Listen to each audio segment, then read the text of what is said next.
আন্তৰিক শুভেচ্ছা আৰু অভিনন্দন জ্ঞাপন কৰিছো।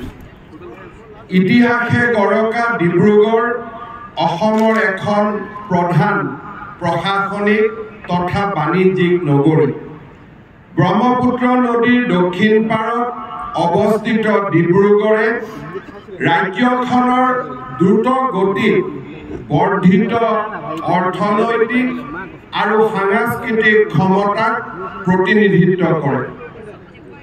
ডিব্ৰুগড় চহৰৰ বৰ্ধিত গুৰুত্বৰ প্ৰতি লক্ষ্য ৰাখি আমাৰ ৰাজ্য চৰকাৰে ডিব্ৰুগড় চহৰখনক ইতিমধ্যে দ্বিতীয় পৌৰ নিগম হিচাপে আমাৰ ৰাজ্যৰ দ্বিতীয় পৌৰ নিগম হিচাপে ঘোষণা কৰিছিল।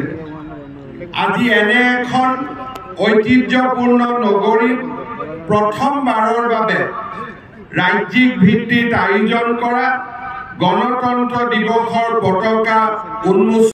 শ্ৰদ্ধাৰ ৰাইজ, সততে মোক বহুজনে আহি আবেদন কৰে যে অমুকটো দিনটোত আমি বন্ধ ঘোষণা কৰিব লাগে, আমি বন্ধ দিব লাগে, আধা ছুটি দিব লাগে।